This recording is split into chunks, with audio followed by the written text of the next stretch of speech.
If you travel by road from Cairo to Sharm el-Sheikh, you will find a vast desert across the Red Sea. One side of the desert is the Mediterranean Sea, the other is the Suez Canal, the third is the Red Sea, and the fourth is the Sinai Desert, or called Sinai. There are innumerable hills of different sizes in Sinai. The highest mountain in the southern part is said to be 7,500 feet high, and Hazrat Musa passed by this mountain with his wife Hazrat Sephora and children in 13 BC.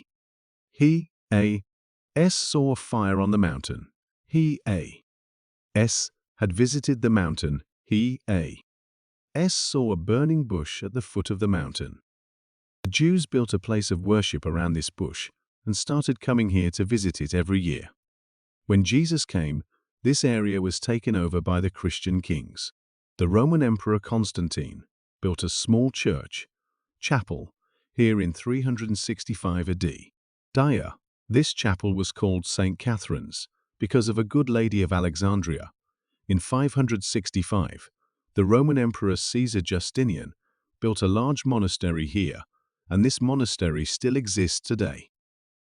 The bush attributed to Hazrat Musa is also in the same monastery. This place is called Burning Bush. St. Catherine's Library is the second oldest library in the world. It has the oldest reliable documents of the world. Among them is a blessed letter attributed to the Holy Prophet.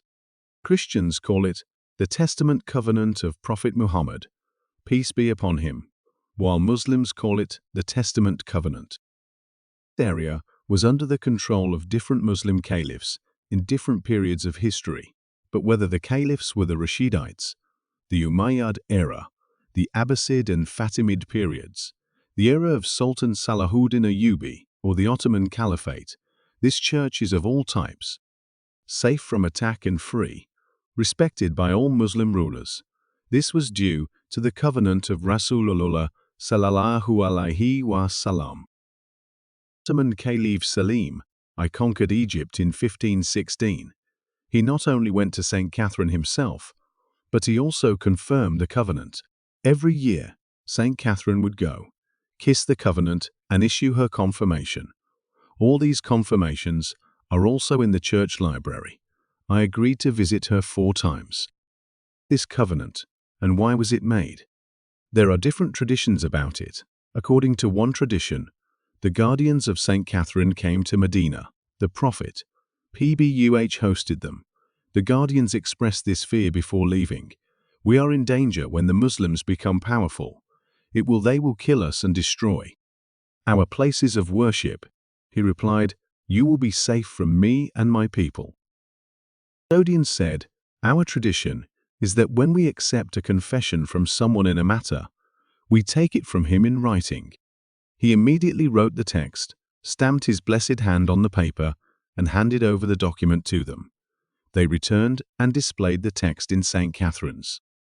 After that, any Muslim ruler who conquered Egypt and reached the Sinai and the mountains, the guardians of the monastery came to the gate with the covenant of the Prophet, peace be upon him.